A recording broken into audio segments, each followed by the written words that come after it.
నార్మల్గా పంచాంగం కానీ జ్యోతిష్యం కానీ రాశుల కోసం కానీ ఏదైనా కానీ పంచాంగం వచ్చాక ఉగాది టైంలో చెప్తారు మనం, కానీ వేణుస్వామి గారు ముందే చెప్తారు. ఎలా చాలా మంది వచ్చి ఉగాదిని జరపకండి, జనవరి 1 జరుపుకోకండి అని చెప్తారు. సో ఇక్కడ జనవరి 1 నాడు తాగడానికి ఒక రీజన్ కావాలి, 31 గుడికి పోవడానికి ఒక రీజన్ కావాలి. ఫస్ట్ జనవరి 1 మీరు తాగుతారా సార్? జనవరి 1 తాగన్నాను, 31 తాగుతా. డిసెంబర్ 31 ఎంజాయ్ చేసుకుంటారు. ఎంజాయ్ చేస్తానంటే నేను బయటికి పోను. ఎక్కడికో కామాఖ్యకు పోతే ఏదో చిన్న ఆర్గ్యుమెంట్ చేసిన దాన్ని గుళ్ళో నుండి వెళ్ళిపోయిండు అని చెప్పేసి పిచ్చినాయాలారా, అసలు ఒక మనిషిని గుళ్ళో నుండి వెళ్ళగొట్టేటువంటి శక్తి ఎవరికన్నా ఉంటుందా? వేణుస్వామి గారు పర్సనాలిటీ ఎలా ఉంటది? ఇప్పుడు మీరు ఒకటి చెప్పారు ఇందాక, ఒక సీన్ టీవీలో కామెడీ సీన్ పెట్టుకొని 2 పెగ్గులు వేసుకుని నవ్వుతానని చెప్పారు, కానీ వేణుస్వామి గారు అంత మనస్ఫూర్తిగా నవ్వడం ఎవరు చూడలే. నాకు కోపం రాదు, నాకు ఏడుపు రాదు. నేను ఒక వ్యక్తిని శత్రువుగా భావిస్తే దానికి తీవ్రమైనటువంటి చర్య జరగాలి. అది నేను తీవ్రంగా పరిగణిస్తే దాని రియాక్షన్ కూడా అంతే తీవ్రంగా ఉంటుంది. దావుద్ ఇబ్రాహిం గారు ఉన్నాడు, నా ఇంటికతో సమానం. ఎందుకంటే చంపాలని ఫిక్స్ అయితే దావుద్ ఏంది, బొక్కేంది. కామాఖ్య టెంపుల్లోనే మీకు ఇష్యూ అయిందని చెప్పారు కదా, అసలు ఏం జరిగింది అనేది ఎవరికి తెలియదు. అక్కడ జరిగింది ఏంటంటే ఇట్ ఈస్ ఎ జెలస్. రెండోది ఇట్ ఈస్ ఎ ట్రాప్. ఇప్పుడు ఉదాహరణ నువ్వు ఉన్నావు అబ్బా, నువ్వు ఒక పబ్బు పేరు చెప్పు. పోయేటప్పుడు నేనేం చేసిన అంటే, శివ అంటే నాకు పడదు, నేను సెల్ ఫోన్ పట్టుకొని గేట్ దగ్గర రెడీగా ఉంటా, అక్కడ ఉన్న బౌన్సర్లు ఇద్దరు ఆపమని చెప్పిన శివను. తెల్లారి నేను నా ఛానల్ వేసుకున్నాను. శివను మెడలు పట్టుకొని బయటికి నూకిన బౌన్సర్ వేణుస్వామి. స్వామి అనేది మీరు పెట్టుకున్నారా, పిలవాలా, ఏంటి, ఏ టైప్ ఆఫ్ స్వామి అది? వేణుస్వామి. ఇప్పుడు స్వామి అనేది నా పద్మశ్రీయా, పద్మ విభూషణ, ఆస్కారా? నేను గుంజుకొచ్చుకున్నాను ఏమన్నా? వేణుస్వామికి ఇన్ఫర్మేషన్ ఎట్లా వస్తుంది అంటే జాతకాల ద్వారా కాదంట. నేనంట పబ్బులో పోయి కూర్చుంటేనంట విడాకులు తీసుకునే వాళ్ళు పబ్బులో కూర్చొని మాట్లాడుకుంటారంట. అరే నీ అమ్మ చెప్పు తీసుకొని కొట్టాలరా, నిన్ననే ఎల్వి చెప్పు కొనుక్కొచ్చిన 60,000 పెట్టి ఒకటి, లీజింగ్ ఒకటి, థ్యాంక్ యూ ఒకటి. నేను చెప్పను, చెప్పకూడదు. ఎవరు వీకిండని. శివ కారు కొనుక్కుంటే శివ దోస్తులం అని చెప్పుకునే నాయాళ్ళు నెల రోజులు నిద్రపోడు ఎవడు. నువ్వు ఐఫోన్ కొనుక్కుంటే 2 రోజులు నిద్రపోడు. నీ ఇంటర్వ్యూ సక్సెస్ అయితే నిద్రపోడు. నీ పెళ్ళంతో నువ్వు సినిమాకు పోతే నిద్రపోడు. ఇలాంటి దొంగనా కొడుకులనా ఎంటర్టైన్ చేసేది. హిందూ సాంప్రదాయాల ప్రకారంగా పిల్లల్ని కానీ వాళ్ళని కానీ పెంచడంలో సాంప్రదాయాలు ఉండాలి, విలువలు ఉండాలి, కానీ మీరు అవన్నీ ఎందుకు, ఒక్క వేస్ట్ అని అంటుంటారు. చాలా మంది చెప్తారు డబ్బు కంటే బంధాలు అనుబంధాలు గొప్పయి. నువ్వు చిట్టి లేచి నువ్వు కష్టపడి చిట్టి లేచిన ఎగ్గొచ్చిండు 10 లక్షల చిట్టి చూపి నీ బంధం అనుబంధం ఏమంటాడు, ఊరుకుంటావా నువ్వు? వాడిని వచ్చి కావాలించుకొని శివ పైసలు లేవు శివ అని కావాలించుకుంటా అనుకో. కావాలింతలు కావాలన్నా పైసలు కావాలన్నా నీకు? పైసలే. ఎక్కడ పోయింది నీ బంధం అనుబంధం? ప్రగతి గారు మన ఏదైతే ఉమెన్ పవర్ లిఫ్టింగ్ లోనే మనకు సిల్వర్ మెడల్ ఏదైతే తీసుకొచ్చారో, అయితే అది వేణుస్వామి గారి వల్లనే గెలిచారా? అసలు నా వల్ల గెలిచింది అనే అంత దుర్మార్గమైన నీచ నికృష్టపు చండాలపు ఎదవనైతే నేను కాదు. అసలు సిగ్గు శరం ఉందా మాట్లాడే వాళ్లకు? అసలు ప్రగతి గారు మెడల్ కొడితే నాకేం సంబంధం అండి? ఆ క్రెడిట్ నాకెందుకు వస్తుంది? ఇప్పుడు కూడా కెమెరాముఖంగా చెప్తున్నా, ప్రగతి గారు నా వల్ల కొట్టలా, వెంకటేశ్వర స్వామి అనుగ్రహం వల్ల, బగాలముఖి అమ్మవారి వల్ల, నేను ఆమె చేసిన తారాపూజ వల్ల. ఎంత నెగిటివిటీ ఉన్నా, ఎంత మీ గురించి ఎన్ని రూమర్లు నడిచినా మీ దగ్గరికే జనం వస్తున్నారు. ఎందుకు? నన్ను నెగిటివ్గా భావించి, నన్ను ఒక విధవ కింద భావించిన వాళ్ళు నా నిజాయితీ తెలిసిన తర్వాత నా నుండి దూరం పోవడానికి ఇష్టపడరు. నిజంగానే వేణుస్వామి లంగ పనులు చేస్తే ఎంతసేపు దొరకబట్టడానికి? ఇప్పుడు నేనున్న శివని టార్గెట్ చేయాలంటే 10 రోజులు నాది కాదనుకుంటే శివ ఎన్నిసార్లు పోతాడు బాత్రూమ్ అనేది కూడా నేను ఇన్ఫర్మేషన్ తెచ్చుకోగలుగుతాను. మీరు మంచి బ్రాండ్లు చూస్తారు కదా, first build your brand, then use your bag. Shiva first copy bag వేసుకున్నా అది జెన్యూన్ అని నమ్మే స్థాయికి శివ ఎదిగిండు అంటే శివ అంత తోపిగా ఇవ్వలేడుగా. హాయ్ హలో నమస్తే, నేను మీ anchor Shiva. Welcome to iDream media. ఈరోజు మన ముందున్న గెస్ట్ వేణుస్వామి గారు. ఆల్రెడీ 2024లోనే నేను ఆయన ఇంటర్వ్యూ చేయడం, 2025లోనే ఇంటర్వ్యూ చేయడం జరిగింది. ఇప్పుడు కొత్త సంవత్సరం రాబోతుంది 2026, దాని గురించి అండ్ ఇంకా ఈ మధ్యకాలంలో ఇంకా చాలా వేణుస్వామి గారి దాంట్లో చాలా సిచ్యువేషన్స్ కొన్ని జరిగాయి. ఆ సిచ్యువేషన్ గురించి కొత్త విషయాల్ని తెలుసుకునే ప్రయత్నమే ఈ యొక్క ఇంటర్వ్యూ. ఆయనతో మాట్లాడి మనకు తెలియని విషయాలు తెలుసుకునే ప్రయత్నం అయితే చేద్దాం. హాయ్ సార్, ఎలా ఉన్నారు sir?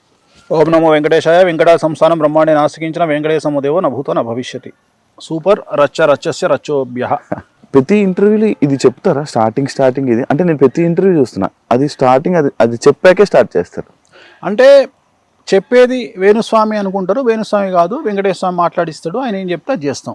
There is no preparing, there is no papers, nothing. So ఇప్పటి వరకు చూసినాం, ఎప్పుడైనా పేపర్ చేతిలో పట్టుకొని మాట్లాడినప్పుడు చూసినావా? నేను ఇంటర్వ్యూలు చేసినాం. సో ప్రిపేర్ అయ్యి శివ ఈ ప్రశ్నే అడుగు, ABCD ఏమన్నా అడుగు. సో జ్యోతిష్యం నమ్మాలా, దేవుణ్ణి నమ్మాలా?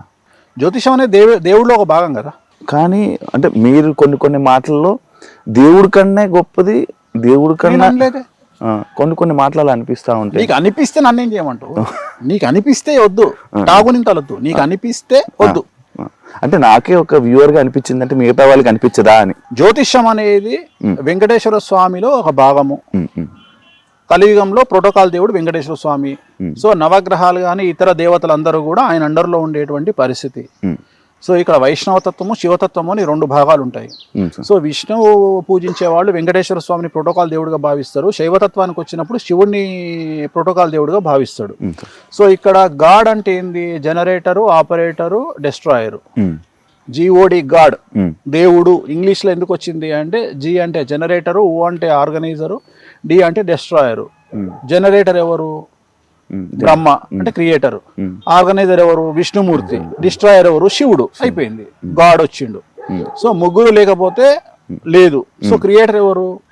బ్రహ్మ. మనిషిని పుట్టించేది ఎవరు? ఆయనే. సో సృష్టి స్థితిలయ కారకులు. సో మన జాతకం కూడా దాంట్లో భాగంగానే ఉంటది. సో బ్రహ్మ అనేవాడు మన జాతకాన్ని రాస్తాడు. దేవుడు లేకుండా జాతకం ఎక్కడి నుండి వస్తుంది? రాదు.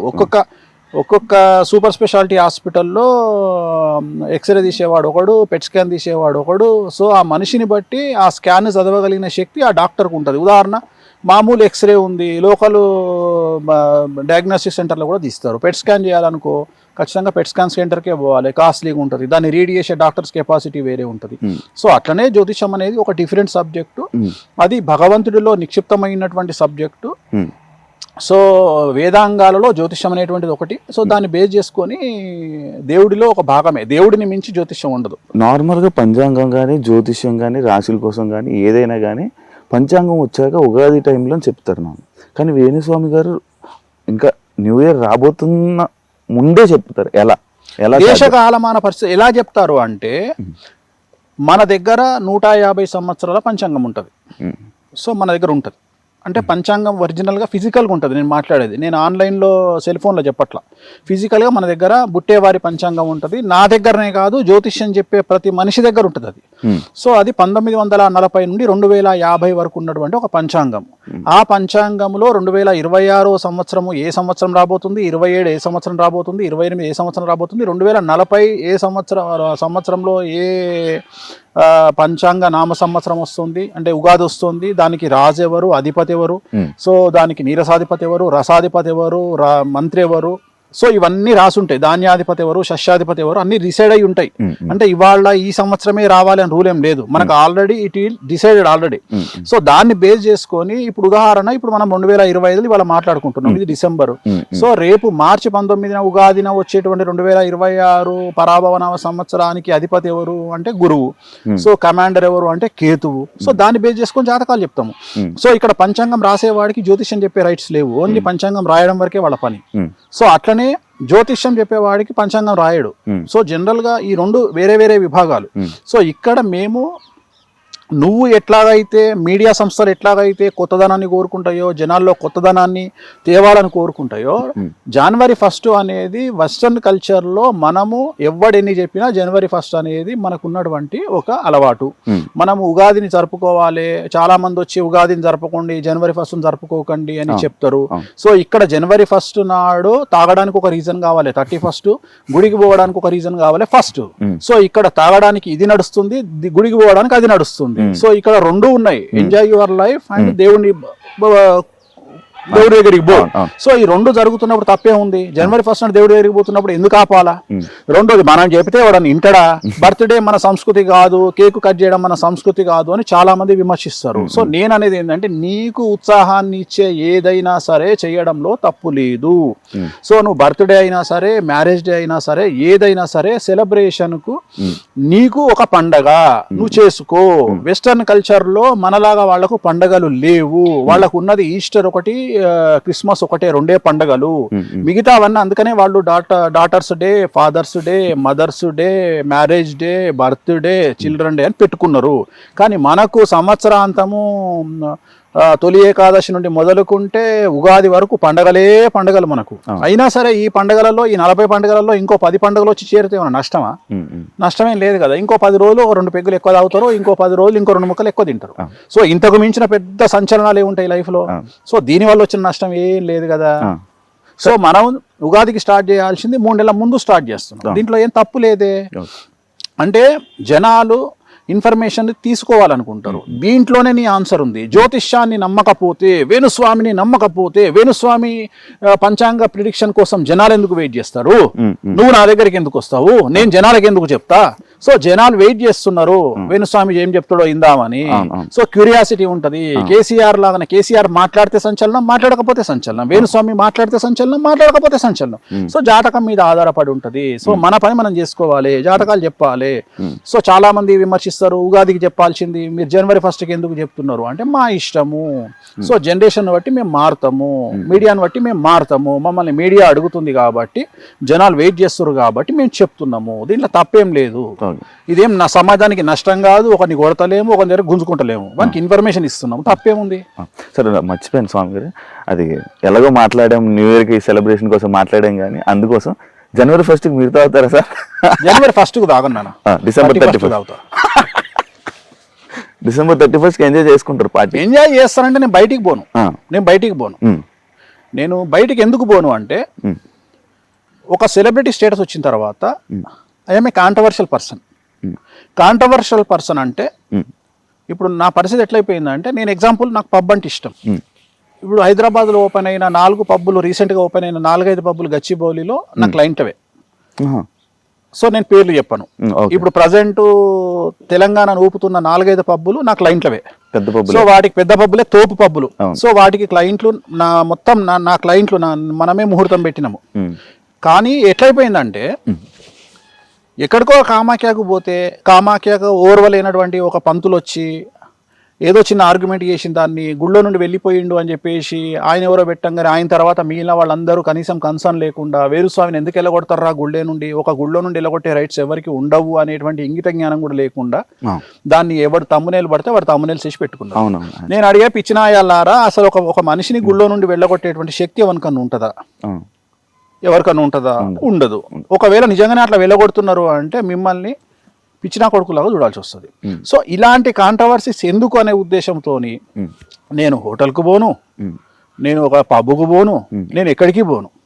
రెండోది, నేను ఇంత కుల్లా చెప్పినాక కూడా నేను మందావుతా అని, వాడెవడో మొన్న నేను హలో అనే కళామందిర్ కళ్యాణ్ బర్త్డేకి పోయి అన్న కూర్చున్న తర్వాత నేనేం దొంగతనంగా కూర్చోలే, రాజసంగా రాజులాగా బాలయ్యబాబు చెప్పినట్టు తొడగొట్టుకొని మరీ కూర్చున్నా. ఇట్లనే కూర్చొని నేను మధురా శ్రీధర్ రెడ్డి ప్రొడ్యూసరు ఇద్దరం కలిసి ఒక పెగ్గేసుకున్నాం. అక్కడ ఒక గ్రూప్ వచ్చి పైనుండి ఫోటోలు వీడియోలు తీసి ఇమ్మీడియట్గా అక్కడనే పంపించారు. గ్రూప్లో వచ్చింది. ఇమ్మీడియట్గా నాకు తెలిసినటువంటి ఒక ఆర్టిస్ట్ వచ్చి, అదేంది స్వామి గారు మీరు ఇక్కడే ఉన్నారు, గ్రూప్లో మీ వీడియో వచ్చింది ఏంది అంటే, నేను కూర్చున్న వీడియోని పెట్టారు. నేనన్నా తప్పేముంది తల్లి దీంట్లో, నేను పబ్లో కూర్చున్నా, భజనకు వచ్చిన. ఈ మధ్యన కొత్త ట్రెండ్ స్టార్ట్ అయింది. వేణుస్వామికి జాతకాలు చెప్తున్నాడు అంటే వాడు ఎవడో మొన్న మాట్లాడుతున్నాడు, వేణుస్వామికి ఇన్ఫర్మేషన్ ఎట్లా వస్తుంది అంటే జాతకాల ద్వారా కాదంట. నేనంట పబ్లో పోయి కూర్చుంటేనంట విడాకులు తీసుకునే వాళ్ళు పబ్లో కూర్చొని మాట్లాడుకుంటారు. అరే నీ అమ్మ చెప్పు తీసుకొని కొట్టాలరా, నిన్ననే ఎల్వి చెప్పు కొనుక్కొచ్చిన 60,000 పెట్టి ఒకటి చెప్పు తీసుకొని కొట్టాలా. ఏది ఇట్లా నా జాతకాలు చెప్పేది? వాడే యాంకర్ అడుగు, గురుగారు వేణుస్వామి గారికి ఇన్ఫర్మేషన్ ఎట్లా తెలుస్తుంది అంటారు, మీరు జ్యోతిష్యం ఆయన ఎట్లా చెప్తారంటారు, వాళ్ళు విడిపోతారు వీళ్ళు విడిపోతారు అంటే, ఏం లేదమ్మా వేణుస్వామి ఎట్లా చెప్తారంటే ఆ పబ్బులో ఆయన కనెక్షన్స్ ఉన్నాయి. అంటే విడాకులు తీసుకునే వాళ్ళు, చచ్చిపోయేటోళ్ళు, దివాలా తీసేటోళ్ళు అందరు పబ్బులు వచ్చి, వేణుస్వామి గారు మేము రేపు దివాలా తీస్తున్నాం, వేణుస్వామి గారు మేము విడాకులు తీసుకుంటున్నాం అంటే, నన్ను విమర్శించడానికి వీళ్ళు ఎంతకు దిగజారిపోయినరు అంటే, వాళ్ళని చూసి నవ్వాలనా ఏడవాలనా అనే పరిస్థితిలో నేనున్నా. అంటే చివరికి నేను పబ్బుకు పోతానట, నువ్వే చెప్పు ఇప్పుడు వాస్తవంగా నువ్వు నెలకి ఎన్నిసార్లు పబ్బుకు పోతావు? 3-4 సార్లు పోతావు. నేను సంవత్సరంలో ఒకసారి కూడా పోను. ఇప్పుడు నేను గొప్ప జ్యోతిష్కున్నా, నువ్వు గొప్ప జ్యోతిష్కునివా? మీరే కాదు, నువ్వే కదా. మీరు చెప్పే విధంగా నేను చెప్పే విధంగా వాస్తవంగా నీ దుకాణం, నీ యాంకరింగ్ బంద్ చేసుకొని ఇవాళ నువ్వు మొత్తం స్టేట్ మండబెట్టేసేయాలి. అంటే నువ్వు టాప్ పొజిషన్ లో ఉన్న జ్యోతిష్కుడు, Shiva the best astrologer in Telugu states. ఎందుకంటే పబ్బులు ఉంటాడు కదా. సో విడాకులు తీసుకుంటాడు శివకే తెలుసు, చచ్చిపోయేటోడు శివకే తెలుసు. ఏమన్నా ఉందా అంటే వీళ్ళని చూసి బాధపడే స్థాయి నుండి అసహించుకునే స్థాయి నుండి చివరికి వీళ్ళను ఇంకా ఒక దరిద్రం కొట్టు పని చేస్తుంది, రోడ్డు మీద కుక్కలు చూస్తుంటే తలకాయ ఎట్లా తిప్పుకుంటాం అట్లా తిప్పుకునే పరిస్థితికి వచ్చిన నేను. ఇప్పుడు నేను ఎక్కడికి పోయినా నాకు ప్రాబ్లమే. ఇప్పుడు నువ్వు అడిగినావు, నాకు కూడా ఉంటుంది నాయన ఎంజాయ్ చేయాలని. ఇంకా నేను ఇంకో విషయం చెప్పేది ఏంటంటే, నేను ఆల్రెడీ నా బట్టలు ఇప్పిన, నా అంగిప్పిన, లుంగిప్పిన, బనీని ఇప్పిన, డ్రాయర్ ఇప్పిన, ఒక చిన్న మొల్దారం ఉండే అది కూడా ఇప్పమన్నారు, ఇప్పేసిన. ఏం లేదురా అంటే కిడ్నీలు విక్కువలిగినాయి. ఇంకేమున్నాయి, ఏం చూపిస్తావు నా గురించి నువ్వు, ఏం చూపిస్తావు నా గురించి నువ్వు, నేను పోతే ఏం చూపిస్తావు అంటే. నేను అనేది ఏంటంటే దీంట్లో కూడా నాకేం నష్టం లేదు. సో నేను అనే పాయింట్ ఏంటంటే, వేణుస్వామి పబ్బుకు పోయిండు, పబ్బులో సేద తీరుతున్న వేణుస్వామి పబ్బులోనే సేద తీరుతారు. దీంట్లో లాజిక్ ఏముంది, దీంట్లో ఇన్ఫర్మేషన్ ఏముంది? సో అందుకని బంద్ చేసుకున్నా. సో అందుకని ఇంట్లో హ్యాపీగా నచ్చిన ఫుడ్ తెప్పించుకొని మంచిగా సినిమాలు కాదు మన జంధ్యాల గారి కామెడీ ఆహనా పెళ్ళంట పెట్టుకొని ఆ టైప్ లో ఒక కామెడీ సినిమా పెట్టుకొని మంచిగా ఎన్ఎస్సి కానీ మంచి పెగ్గేసుకొని వేడి నీళ్ళతోని అలా తింటూ అలా ఎంజాయ్ చేసి 11:30 కల్లా పడుకుంటా. అంత ఫస్ట్ పడుకుంటా, సైలెంట్ లో పెట్టి పడుకుంటా. ఓన్లీ 31st మళ్ళీ ఫస్ట్ నుండి 1:30కి పడుకుంటా. ఎందుకంటే ఈ ఫోన్లు, ఈ శుభాకాంక్షలు నాకు వద్దు ఈ శుభాకాంక్షలు. మళ్ళా నేను ఉగాదికి నేను అందరికి నేనే పెడతా, ఈ సంవత్సరం నీకు బాగుండాలి, నువ్వు బాగుపడాలి, నీకు అన్ని గ్రహాలు అనుకూలంగా లేకున్నా నువ్వు కోట్లు సంపాదించాలి అని నేనే పెడతా. కానీ ఈ January 1st నేను నాకు విషెస్ వచ్చినా నేను విషెస్ రిప్లైలో పెట్టను. ఆచరిస్తా నేను నాకు ఎవరన్నా చెప్తే నేను థ్యాంక్ నా లైఫ్ లో ప్లీజింగ్ థ్యాంక్ యూ ఉండదు. నా లైఫ్ లో ప్లీజింగ్ థ్యాంక్ యూ ఉండదు. చాలా పెద్ద పదాలు దొంగ నా కొడుకులు ఇంగ్లీష్ వాడు మనకు అలవాటు చేసిపోయిండు. ప్లీజింగ్ ఒకటి, థ్యాంక్ యూ ఒకటి నేను చెప్పను. నేను ప్రాణం పైన చెప్పను. విష్ చేసి ఇప్పుడు ఉగాది శుభాకాంక్షలు అంటారు. సంతోషం, చాలా సంతోషం. ఓం నమో వెంకటేశాయ, హ్యాపీ బర్త్డే, వెంకటేశ్వర అనుగ్రహ సిద్ధిరస్తు, హ్యాపీ బర్త్డే చెప్తారు. చాలా సంతోషం, వెంకటేశ్వర అనుగ్రహ సిద్ధిరస్తు. చెప్పకూడదు, ప్లీజింగ్ చెప్పను, థ్యాంక్స్ చెప్పను, ఎవ్వడికి చెప్పను. ఓన్లీ వెంకటేశ్వరానికి చెప్తా, కామాఖ్య అమ్మవారికి చెప్తా. ఎవరికి ఎవడు వీకిండని. కారు కొనుక్కుంటే వాడు 4 రోజులు వండుకోడు. శివ కారు కొనుక్కుంటే శివ దోస్తులం అని చెప్పుకునే నాయాళ్ళు 1 రోజులు నిద్రపోడు ఎవడు. నువ్వు ఐఫోన్ కొనుక్కుంటే 2 రోజులు నిద్రపోడు. నీ ఇంటర్వ్యూ సక్సెస్ అయితే నిద్రపోడు. నీ పెళ్ళంతో నువ్వు సినిమాకు పోతే నిద్రపోడు. ఇలాంటి దొంగనా కొడుకులనా ఎంటర్టైన్ చేసేది. సో కలియుగంలో మరీ ముఖ్యంగా తెలుగు స్టేట్లో ఉన్నంత చండాలము, జెలస్ ఇంకా ప్రపంచంలో ఎక్కడా లేదు. సో చాలా చాలా చాలా చాలా దరిద్రంగా ఉంది సిచ్యువేషన్. సో దానికి తగ్గట్టుగా దేశ కాలమాన పరిస్థితులను బట్టి మనం నడుచుకోవాలి. కాబట్టి సాధ్యమైనంత వరకు ప్రైవేట్ లైఫ్ అంటేనే నాకు ఇష్టము. ఒకవేళ నేనేమన్నా ఎంజాయ్ చేయాలనుకుంటే వేరే దేశానికి పోయినప్పుడు చాలా హ్యాపీగా ఎంజాయ్ చేస్తా. అది కూడా తెలుగు జనాలు, ఇండియన్స్ లేనటువంటి ప్రాంతాలు ఎంచుకొని మరీ చేస్తా. చివరికి లండన్ పోతే మనోళ్ళే నమస్తే కాక అంటారు. కానీ అభిమానులు ఉన్నారులేండి మీకు. నాకు అభిమానులు భయంకరంగా ఉన్నారు. నాకు అభిమానులు కొంతమంది అంటే నేను చెడును ఎక్కువగా నాకు నమ్ముతా. నేను చివరికి చాలా మంది ఏమడిగారు అంటే నన్ను ఈ మధ్యన, గురుగారు మీరు ఏమైనా వాంటెడ్ డబ్బులు ఇచ్చి నెగిటివ్గా పెట్టించుకుంటున్నారా అని అడిగారు నన్ను. అంటే ఇప్పుడు నెగిటివ్ రన్ అవుతుంది కాబట్టి అంటే నాకు ఇష్టమైంది ఏంటంటే నెగిటివ్. ఎందుకంటే వేణుస్వామి ఈ సంవత్సర ఫలితాలు ఇరగదీశాడు. ఎవరు చూడు వేణుస్వామిని పబ్బులో నుండి గెంటేశారు, 10 మిలియన్, 1 మిలియన్. సో జనాలు ఏం కోరుకుంటారు? కొత్తదనాన్ని కోరుకుంటున్నారు. ఎవడన్నా నాశనం అయిపోయిందా? జనాలు ఏంటంటే ఈ వారం అలెక్య పికిల్స్ అయిపోయింది, మనకు వద్దు. ఇప్పుడు ఏమొచ్చింది లేటెస్ట్, దువ్వాడ శ్రీనివాస్ వద్దు, అయిపోయింది 1 వీక్. సో జనాలకు ఎంటర్టైన్మెంట్ కావాలి. ఈ వారం వేణుస్వామి, ఓకే, ఇది జరగదని తెలుసాడికి, అయినా జనాలు కొత్తదనాన్ని కోరుకుంటారు. అంటే ఒక సైకో ప్రవృత్తి జనాల్లోకి వచ్చింది. ఎవడన్నా నాశనం కావాలి. అల్లు అర్జున్ జైలుకు పోతే మనకు ఆనందం. ఏమైతే అల్లు అర్జున్ జైలుకు పోతే ఆయనకేంది? ఆయన పొద్దుగాలు వస్తే ఆయన పని ఆయన చేసుకుంటాడు. 300 పుష్ప, ఇంకో 300 ఎక్కువ కలెక్షన్ చేస్తుంది. ఆయనకు పేరు వస్తుందిరా. మీకు అర్థం కావట్లేదురా. మీరు చేసే పనుల వల్ల బిగ్ బాస్ కంటెస్టెంట్ దొరుకుతున్నారా? అది అర్థమైతలేదు ఎవరికి. అసలు ఈ సోషల్ మీడియాకు మెయిన్ స్ట్రీమ్ మీడియాకు అవార్డులు ఇవ్వాలి. ప్రతి సంవత్సరం బిగ్ బాస్ కంటెస్టెంట్ అని ఇస్తారు వీళ్ళు. 10 మందిలో 8 మందిని 9 మందిని. నిజం సోషల్ అంటే మీడియా. నేను అనే పాయింట్ ఏంటంటే నువ్వు ఒక వ్యక్తిని డామేజ్ చేయడానికి చేసే ప్రయత్నం ఆ వ్యక్తిని సూపర్ స్టార్ ని చేస్తుంది. అది మీరు ఎందుకు గ్రహిస్తలేరు అంటే నేను. మిమ్మల్ని కూడా అలాగే చేసిందంటే మీరు యాక్సెప్ట్ చేస్తారా? తప్పేం లేదు, తప్పేం లేదు. అంతే. నన్ను కూడా అడిగిరు కదా బిగ్ బాస్ కు, నన్ను అడిగిరు, నేను అడిగిరు 10 వారాలు ఉంచుతాం మిమ్మల్ని అని అడిగిరు. మీకు ఎంత రెమ్యునరేషన్ కావాలనో అందరికంటే హైయెస్ట్ ఇస్తామని చెప్పిర్రు. నేను సూటుగా అన్నానా మీ బిగ్ బాస్ అని చెప్పిన. ఎంటర్టైన్మెంట్ సార్ కాదు మన ఎంటర్టైన్మెంట్ కాదు, మన ఇప్పుడు వ్యక్తిగతమైనటువంటి జీవితం వేరు వేణుస్వామిది. వేణుస్వామికి ఉండే సర్కిల్ వేరు, వేణుస్వామికి ఉండే వ్యక్తిగతమైన మౌత్ పబ్లిసిటీ వేరు, వేణుస్వామి స్టాండర్డ్స్ వేరు, జనాల్లో మీడియాలో వచ్చేటువంటి వార్తల్లో ఉండే వేణుస్వామి వేరు. కానీ జనాలు కోరుకుంటారు సార్, అంటే వేణుస్వామి గారు పర్సనాలిటీ ఎలా ఉంటుంది. ఇప్పుడు మీరు ఒకటి చెప్పారు ఇందాక, ఒక సీన్ టీవీలో కామెడీ సీన్ పెట్టుకొని 2 పెగ్గులు వేసుకుని నవ్వుతానని చెప్పారు. కానీ వేణుస్వామి గారు అంత మనస్ఫూర్తిగా నవ్వడం ఎవరు చూడలే. నా ఇష్టం అది. నేను ఎదుటి వ్యక్తికి నా భావోద్వేగాలను కమాండ్ చేసే అవకాశం ఇచ్చేది అది ఒకటే, కామెడీ. మిగతా ఏది నాకు కోపం రాదు, నాకు ఏడుపు రాదు. నాకంటూ కోపం వస్తే దానికి తీవ్రమైనటువంటి చర్య జరగాలి అక్కడ. నేను ఒక వ్యక్తిని శత్రువుగా భావిస్తే దానికి తీవ్రమైనటువంటి చర్య జరగాలి. అది నేను తీవ్రంగా పరిగణిస్తే దాని రియాక్షన్ కూడా అంతే తీవ్రంగా ఉంటుంది, అంతే తీవ్రంగా ఉంటుంది. అంటే నాకు ఎట్లుంటుంది అంటే విజయమో వీరమరణమో అన్నట్టుంటది.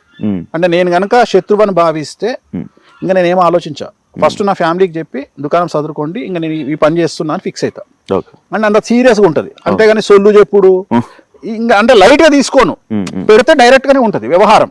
ఇంకా అంతేగాని అంటే నాది ఎట్లాంటిది అంటే, నా మెంటాలిటీ ఎట్లా అంటే దావుద్ ఇబ్రాహిం గారు ఉన్నాడు, నా ఇంటికతో సమానం. ఎందుకంటే చంపాలని ఫిక్స్ అయితే దావుద్ ఏంది బొక్కేంది. దావూదును వేణుస్వామి చంపాలంటే ఎంత ఈజీయో వేణుస్వామి దావూద్ చంపాలంటే అంతే easy. It will take time. దావూద్కు గంట సేపు పడుతుండొచ్చు, వేణుస్వామికి 2 నెలలు పడుతుండొచ్చు. కానీ వేణుస్వామి దావూదును చంపాలనుకుంటే సేమ్ అంతే ప్రాసెస్. నేను అనేది ఏంటంటే డిసిషన్ మేకింగ్ అనేది గొప్ప విషయం. నీకు అర్థమైంది, లాజిక్ అర్థమైంది. ఇక్కడ నువ్వు చంపాలి అనేది ముఖ్యమైన విషయం, అక్కడ ఎవడు అనేది నథింగ్. నీ దృష్టిలో సమాజంలో దావూద్ ఇబ్రాహిం తోపు కావచ్చు, నా దృష్టిలో దావూద్ ఇబ్రాహిం తొక్క. ఎందుకంటే just a human. Dawood Ibrahim అనేటోడు ఒక హ్యూమన్, ఒక మనిషి. వాడు ఒక కత్తితో కలిసి వస్తాడు, వాడు గనుతో కలిసి వస్తాడు. సేమ్ నాకు వానికి పెద్ద తేడాలు ఏం లేవు. సో నేను అనేది ఏంటంటే చంపడం అనేది ఇట్ ఈజ్ ఏ ఛాయ్ తాగడం కంటే సింపుల్ థింగ్. నిర్ణయం గొప్పది, చంపాలని మనం తీసుకునే నిర్ణయం గొప్పది, చంపడం చాలా ఈజీ. సో నేను దీనికి భయపడా. అంటే చంపడము ఇవన్నీ భయపడ నేను. ఇవి బట్టలు ఇప్పుడు చంపడము, నా గురించి నెగిటివ్గా టీవీలలో వేయడము, ఇవన్నీ బిస్కెట్. నాకు light light light light light light light. నేను దేనికి ఇంపార్టెన్స్ ఇస్తా అంటే, ఒక లగ్జరీ కార్లో తిరిగినవా లేదా, నీకు నచ్చిన దేశం పోయినవా లేదా, నీకు నచ్చిన పర్ఫ్యూమ్ కొట్టుకున్నావా లేదా, నీకు నచ్చిన చెప్పులు వేసుకున్నావా లేదా, నీ కోరికలు తీర్చుకున్నావా లేదా, నాకు ఇవి ఇంపార్టెంట్. మీరు మంచి బ్రాండ్లు చూస్తారు కదా. నేను బ్రాండ్లు చూస్తా. బ్రాండ్ నువ్వు first build your brand, then use your brand. First నీ బ్రాండ్ శివ అంటే తోపు, తర్వాత శివ ఒక రేంజ్ రోవర్ కొనుక్కోవాలి, తర్వాత శివ ఎల్వి చెప్పులు వేసుకోవాలి. అంతేగాని శివ ఏ రేంజ్కి ఎదగాలంటే శివ ఫస్ట్ కాపీ బ్యాగ్ వేసుకున్నా అది జెన్యూన్ అని నమ్మే స్థాయికి శివ ఎదిగిండు అంటే శివ అంత తోపిగా ఇవ్వలేడుగా. నీకు లాజిక్ అర్థమైందా? అర్థం. అంటే శివ 3000 రూపాయల ఎల్వి చెప్పులు వేసుకున్నా జనాలు శివని ఏం చూసినా ఏంద్రాడు ఎల్వి చెప్పులు వేసిండ్రా అంటే నీ మీద నమ్మకం ఉంటే నువ్వు వేసిన పనికి మాల చెప్పులైనా బ్రాండ్ కింద కన్వర్ట్ అవుతాయి. సో అది నేను నమ్ముతా. నువ్వు నీ బ్రాండ్ని పెంచుకున్నాక నువ్వు ఏది వేసుకున్నా నడుస్తుంది. అవును. సో నేను అనేది అది. నువ్వు ఎంజాయ్ ఉన్నది దేనికి నాన్న? లైఫ్. ఇప్పుడు డబ్బు సంపాదించినావు, ఒక స్టేజ్ వచ్చినాక డబ్బు సంపాదించినాక ఏమవుతుంది? అంతకుముందు 1000 రూపాయల చెప్పులు వేసుకున్నావు, తర్వాత 50,000 చెప్పులు వేసుకున్నావు. అంతకుముందుకు రాయల్ స్టాక్ తాగేవాడివి 1000 రూపాయల బాటిల్, తర్వాత 10,000 బాటిల్ తాగుతావు గ్లెన్ఫిడిచ్. అంతకుముందు పర్ఫ్యూమ్ సూపర్, మనకు బేగం బజార్లో 100 రూపాయల పర్ఫ్యూమ్ కొట్టుకునేవాడివి 10,000 పర్ఫ్యూమ్ కొట్టుకుంటావు. సో అంతకుముందు నార్మల్ హుడీ వేసుకునేవాడివి, తర్వాత బ్రాండెడ్ హుడీ వేసుకుంటావు. అంతే కదా నీ లైఫ్ లో. అంతకంటే మీకేది ఏముంది ఇంకా జీవితంలో? అంతకుముందు క్రెటా కార్ నడిపించుకునేటోడివి, తర్వాత రేంజ్ రోవర్ కొంటావు, లేదా BMW X1 X2 కొంటావు. నిజంగా క్రెటానే సార్. అదే చెప్తున్నా, అంటే నువ్వు కొంటావు. నీ రాశి ఏంది? మేషరాశి. కొద్దిగా బ్యాటింగ్ ఉంది నీకు, ఫైనాన్షియల్ బ్యాటింగ్ ఉంది. It will take time. ఇంకొక 2 years పడుతుంది కార్ మార్చడానికి. సార్ ఇప్పుడు అవును అదే దాని గురించి ఏలినాటి శని దాని గురించి మాట్లాడదాం సార్. సో నేను అదే ఇప్పుడు రేపు ఏలినాశని పోయింది, ఇప్పుడు నీకు శని పోయేటప్పుడు మంచిగా కారు ఇచ్చిపోతాడు, ఏం కావాలన్నా శివ అంటాడు, సార్ ఏముందండి శని గారు ఒక BMW X1 ఇవ్వండి, X7 ఇవ్వండి అంటే ఇచ్చిపోతాడు. సో ఇంతకంటే ఏముంటది లైఫ్ లో, ఇంతకంటే ఏముంటది కదా. సో నేను అనేది అదే చెప్తున్నాను, నువ్వు when you are growing in financial నీ లైఫ్ స్టైల్ మారుతుంది. అంటే నేను అనేది ఏంటంటే ఇప్పుడు ఒక డబ్బులు ఉన్నాయి కదా అని జెట్ అయితే కొనలేం కదా, జెట్ అయితే కొనలేం, మహా చేస్తే ఫస్ట్ క్లాస్లో పోతావు, ఇండియాలో అయితే బిజినెస్ క్లాస్ పోతావు, ఇంకా వేరే కంట్రీకి పోతే ఫస్ట్ క్లాస్ పోతావు. సో ఏమున్నా నేను అనేది ఏంటంటే నీకు నువ్వు అనుభవించి చచ్చిపో అని చెప్తున్నా. సో అంతేగాని వాడెవడో చేసిండు వీడెవడో చేసిండు భావోద్వేగాలు ఏడుపులు పెడబొబ్బలు. తెలుగు రాష్ట్రాలలో బ్రతుకుతున్నావు అంటే అన్నిటికీ సిద్ధంగా ఉంటేనే తెలుగు రాష్ట్రాలలో ఉండండి, లేదా యూకే వీసా US వీసా తీసుకొని యూరప్ వీసా తీసుకొని సంకల బట్టలు పెట్టుకొని చక్కగా పీకండి. ఇంతకంటే వేరే నేను చెప్పలేను, ఎందుకంటే తెలుగు రాష్ట్రాలలో ఉంటే దొబ్బించుకోవడానికి సిద్ధంగా ఉండాలి. సో నేను ఎప్పుడు ఎవడు ఎక్కడ ట్రోల్ చేస్తాడో తెలియదు, నువ్వు ఎప్పుడు మీమ్ సరికి అవుతావో తెలియదు, నిన్ను ఎప్పుడు ఎవడు టార్గెట్ చేస్తాడో తెలియదు, ఏ ఛానల్లో నువ్వు వస్తావో తెలియదు, ఏ రకంగా వస్తావో తెలియదు. సో నిన్ను ఎనీ టైం నువ్వు సెలబ్రిటీ అయితే చాలు, నిన్ను ఏ పార్టీ వాడు ఇరికిస్తాడో తెలియదు. నువ్వు చివరికి రామా అంటే నిన్ను బీజేపీలో కలుపుతారు, ఏసు అంటే ఇంకొక పార్టీలో కలుపుతారు. సో అందుకని నువ్వు ఏం మాట్లాడినా నిన్ను ఏదో పార్టీలో కలుపుతారు, ఇంకో పార్టీ వాడు నిన్ను ఎక్కుతాడు. సో దీనికి సిద్ధంగా ఉండాలి. ఇక్కడ ఫ్యాన్స్ కుమ్ములాటలు, ఫ్యాన్స్ గొడవలు, ఇదొక రచ్చ. సో ఏది మాట్లాడినా ఏదో ఒక పెంట్ అవుతుంది కాబట్టి అన్నిటికీ సిద్ధంగా ఉంటేనే సమాజంలోకి అడుగు పెట్టాలి, లేకుంటే చెద్దరు కప్పుకొని ఇంట్లో పండుకోవాలి. ఇక దీనికి మించింది లేదు. ఇందాక మీరు ఈ మాటల్లో చెప్తున్నట్టు ఆ కామాఖ్య టెంపుల్లోనే మీకు ఇష్యూ అయిందని చెప్పారు కదా, అసలు ఏం జరిగింది అనేది ఎవరికి తెలియదు. అనే ఆ వీడియో మిమ్మల్ని ఇలా ఏదో గొడవ అవుతున్నట్టు ఆ వీడియో మాత్రం వేరే. నువ్వేం చూసినావు దాంట్లో? పంతులకి మీకు ఏదో డిస్కషన్ అవుతుందని చూసాను. ఎగ్జాక్ట్గా చెప్పు, అదే కదా. అదే దాన్ని ఏమంటారు? డిస్కషన్. ఏమంటారు? డిస్కషన్ అంటారు. దాన్ని మెడల మీద తోసి నూకిందా? నూకుతాడు ఎవడన్నా? జనరల్గా నూకుతారా? నువ్వే పోయినావు, నువ్వు గుడికి పోయినావు, ఎవరికి రైట్స్ ఉంటాయి? నిన్ను బయటికి వెళ్ళగొట్టే రైట్స్ ఎవరికి ఉంటాయి? జెలస్. అక్కడ జరిగింది ఏంటంటే ఇట్ ఈస్ ఎ జెలస్. రెండోది ఇట్ ఈస్ ఎ ట్రాప్. అక్కడ ఏం జరిగిందంటే ఇప్పుడు ఉదాహరణ నువ్వు ఉన్నావు అబ్బా, నువ్వు ఒక పబ్ పేరు చెప్పు. క్వేక్ అరేనా మీకు సంబంధించి నువ్వు క్వేక్ అన్నావు, నేను క్వేక్ అరేనా అన్నా. సో క్వేక్ అరేనా నువ్వు పోయినావు. పోయేటప్పుడు నేనేం చేసిన అంటే శివ అంటే నాకు పడదు, నేను సెల్ ఫోన్ పట్టుకొని గేట్ దగ్గర రెడీగా ఉంటా, అక్కడ ఉన్న బౌన్సర్లు ఇద్దరు ఆపమని చెప్పిన శివను, ఆపమని చెప్పిన. వాళ్ళిద్దరు ఏమన్నారు, నువ్వు వెళ్తుంటే నేను ఆపిరు అక్కడ, నేను వీడియో తీసుకున్నా దూరం నుండి. తెల్లారి నేను నా ఛానల్ వేసుకున్నా. ఫేక్ అరేనాలో శివను మెడలు పట్టుకొని బయటికి నూకిన బౌన్సర్లు, ఇది టైటిల్, థంబ్నెయిల్. ఓకే. ఎందుకు నూకుతారు? నీకు చెప్పు లేవా? నీకు తూరుకుంటావా? నువ్వు చెప్పు తీస్తావు కదా, అంతే. కావాలని జరిగింది సిచ్యువేషన్. ఒకటి ప్లాన్ చేసుకుంటూ. నేనేమంటా అంటే దీంట్లో వచ్చిందే ఉంది. ఇప్పుడు దీనికోసం నేను దీనికి ఎక్స్ప్లెనేషను, దీని దుకాణం, నేను దీని గురించి మళ్ళీ బయటకు వచ్చి చెప్పుకోవాలి. ఇప్పుడు నీకు లాంటి తెలివిగల వాళ్ళకి ఏమర్థమవుతుంది? That is only a discussion. నీకు అర్థమైంది ఏంటంటే డిస్కషన్, అంతే కదా, సింపుల్. డిస్కషన్ ఎక్కడైనా జరగవచ్చు కదా. కానీ మెడలు పట్టి బయటికి నూకిర్రు, తొక్కిండ్రు, నారదీసిర్రు, కొండ మించి కిందికి పడేసిర్రు, సముద్రంలో కప్పిపెట్టిర్రు. ఎందుకు జరుగుతాయి ఇవన్నీ? సో నేను అనేది పాయింట్ ఏంటంటే దేనికి అవకాశం వచ్చింది అంటే ఇలాంటి వేసుకోవడానికి అవకాశం వస్తుంది కాబట్టి ఇందాక నేను చెప్పింది, నేను ఎందుకు అవాయిడ్ చేస్తున్న పబ్లిక్లోకి వెళ్ళకుండా అంటే దిట్ ఈస్ ద రీజన్. ప్రతిదానికి ఎక్స్ప్లెనేషన్ ఇచ్చుకుంటూ పోలేను కదా. ఎందుకు ఎక్స్ప్లెనేషన్ ఇవ్వడం? నాకు నేను ఇవ్వదలుచుకోలే ఎక్స్ప్లెనేషన్లు. నేను అనేది ఏంటంటే నా లైఫ్ ఏందో నాకు నేను అనుకున్నది ఏం తెలుసా, వెరీ క్లియర్. నేను జనాల్ని పిచ్చోళ్ళని చేయాలని, జనాలంటే నా గురించి నెగిటివ్గా మాట్లాడే వాళ్ళను పిచ్చోళ్ళని చేయాలని ఫిక్స్ అయినా. కాన్సెప్ట్ అర్థం కాలేదు సార్. నేను నా గురించి నెగిటివ్గా మాట్లాడే వాళ్ళను పిచ్చోళ్ళని చేయాలి అని ఫిక్స్ అయినా. ఓకే. ఎట్లా అంటే నువ్వు చూస్తున్నవన్నీ చెడే నా గురించి, అవేమి నిజాలు కావు. నెగిటివ్గా నా గురించి ప్రాపగండా, అవేమి నిజాలు కావు. నిజాలు కానప్పుడు ఏమవుతుంది? జనాలు ఏం రియాక్ట్ అవుతారు? ఇప్పుడు ఉదాహరణ చెప్తా నీకు. ఇప్పుడు తిరుపతి వెంకటేశ్వర స్వామి దేవాలయంలో కొబ్బరికాయ కొడతారు అని నేను చెప్పింది అనుకో, లేకపోతే నువ్వే చెప్పినావు అనుకో, శివ చెప్పిండు టీవీలో తిరుపతి దేవాలయంలో కొబ్బరికాయలు కొడుతున్నారు అన్నాడు అనుకో, ఫస్ట్ జనాలు ఏం చేస్తారు? నమ్ముతారు. నమ్మి వెళ్ళి చూడడం ట్రై చేస్తారు. తిరుపతిలో కొబ్బరికాయలు కొడతారా? కొట్టరు. జనాలు చూసి ఏమనుకుంటారు? అప్పుడు ఏదో ఎవడవుతాడు? శివ అవుతాడు. నీకు లాజిక్ అర్థం అదే నువ్వు నీ ఛానల్లో ఇదే ఐ డ్రీమ్ ఛానల్లో తిరుపతి దేవాలయంలో కొబ్బరికాయలు కొడుతున్నారు అని నువ్వు పెట్టినావబ్బా. అవును అదే ఫస్ట్ జనాలు ఇక్కడ నమ్మేశారు, తిరుపతికి పోయి చూసిర్రు. కొబ్బరికాయలు కొడతలేరుగా తిరుపతిలో, శివగాడేంద్ర కొబ్బరికాయలు కొడుతుండని ఇచ్చిండు అంటే అప్పుడు ఏదో ఓడేయండు. యాక్చువల్లీ వాళ్ళు జనాలు అవుతారు కదా, నేను ఏదో చెప్పేశాను, నువ్వే అవుతావు, నేను నమ్మరు కదా. నెక్స్ట్ నీ క్రెడిబిలిటీ పోయింది కదా, నెక్స్ట్ టైం నుంచి నమ్మరు. ఇది కావాలి నాకు, ఇదే కావాలి. కానీ మీకు ఎంత నెగిటివిటీ ఉన్నా, ఎంత మీ గురించి ఎన్ని రూమర్లు నడిచినా, ఏమి నడిచినా మీ దగ్గరికే జనం వస్తున్నారు. ఎందుకు? నాకున్న పిఆర్, నా మౌత్ పబ్లిసిటీ నా దగ్గర, నేను నా నిజాయితీ నమ్ముతున్నారు కాబట్టి జనాలు, నా నిజాయితీని నమ్ముతున్నారు కాబట్టి జనాలు. ఎందుకంటే నేను చెప్పే దేవాలయాలలో ఎక్కడైతే దేవాలయాలు, రాజరప్ప కానీ, హిమాచల్ ప్రదేశ్ కానీ, కామాఖ్య కానీ, తారాపీఠ్ కానీ, నేను ఏ దేవాలయాల గురించి మాట్లాడుతున్నానో ఆ దేవాలయాలలో జరుగుతున్నటువంటి తంత్ర మార్గం గురించి మాట్లాడుతున్నానో, అక్కడ జరిగేటువంటి దేవాలయాలన్నిట్లలో వామాచార విధానంలో అక్కడ తంత్ర మార్గం, వామాచారం అంటే తంత్ర మార్గంలో నాన్ వెజ్ లిక్కర్ ఉంటుంది అని చిన్నపిల్లగాని అడిగినా చెప్తారు.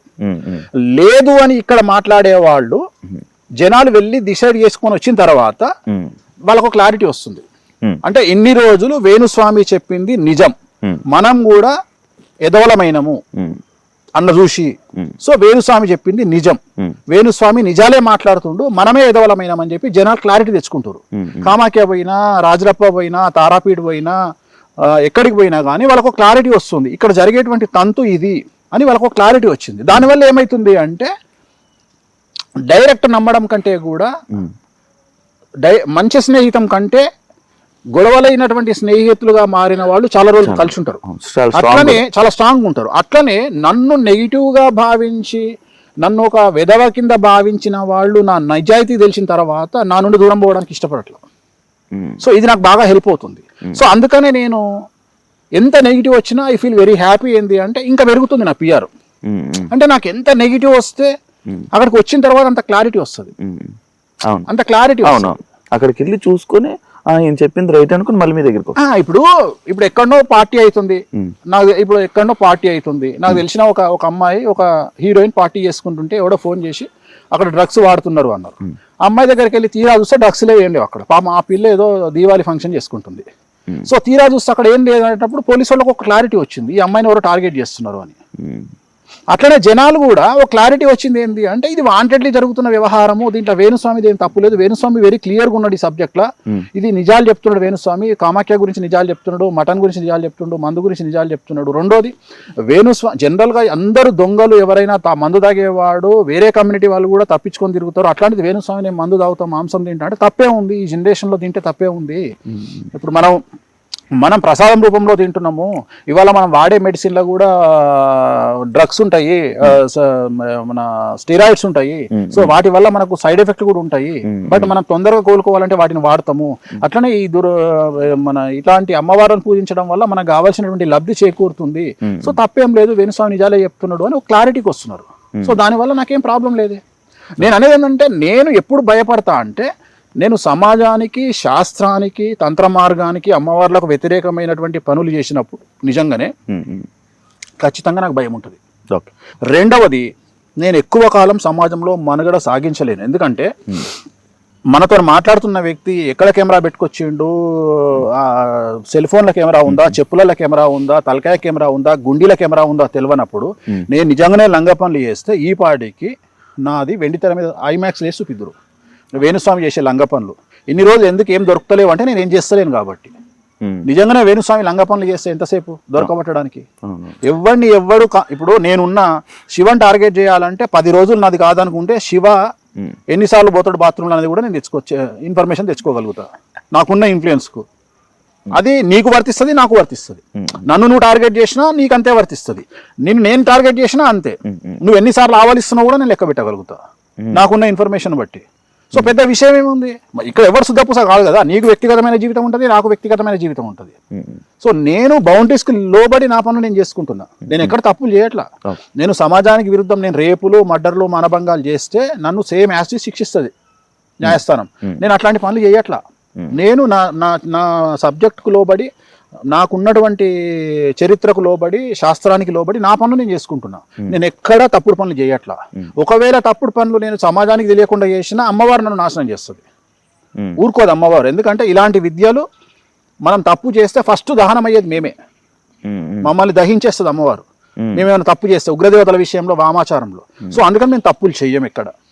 అలా మా జోలికి వస్తే కూడా అమ్మవాళ్ళు ఊరుకోరు. ఎందుకంటే అందుకనే మా జోలికి రారు ఎవ్వరు. జనరల్గా వామాచార తంత్ర మార్గంలో ఉండే వాళ్ళ జోలికి ఎందుకు పోరు అంటే, ఇది ఎందుకు వీళ్ళతో తలకాయ నొప్పి, వీళ్ళు ఉగ్రదేవతలను పూజిస్తారు, డేంజర్, వీళ్ళతో పోవద్దు. ఎందుకంటే మేము ఊరుకున్న అమ్మవాళ్ళు ఊరుకోరు. అందుకని మేము జనరల్గా ఎవరి జోలికి పోము. మేము వ్యక్తిగతంగా నా పని నేను చేసుకుంటా. సో దానివల్ల నాకు వచ్చే నష్టమేం లేదు. యాక్చువల్లీ నేను నార్మల్గా మీ ఇంటర్వ్యూ చేస్తానన్న టైంలో మళ్ళీ ఇంకొకసారి మన ఇంటర్వ్యూ అంటే చాలామందికి ఇష్టం అన్నమాట. అయితే వేణుస్వామి గారిని నేను ఇంటర్వ్యూ చేయడానికి వెళ్తున్నానంటే, స్వామి అనేది మీరు పెట్టుకున్నారా, పిలవాలా, ఏంటి, ఏ టైప్ ఆఫ్ స్వామి అది వేణుస్వామి? అంటే విమర్శిస్తుంటారు చాలామంది, ఈయన స్వామీజీ ఏంది అని. నేను స్వామీజీ అని చెప్పలా. వేణుస్వామి అనేది ఒక వ్యక్తిని పిలిచే విధానం ఉంటుంది. శివ ఉన్నాడు, కొంతమంది శివను యాంకర్ శివ అంటారు, లేదా డార్లింగ్ శివ అంటారు, ఇంకా నేను నానా ఏంది నానా అంట. సో నానా అనేది నీ ఇంటి పేరు కాదు కదా.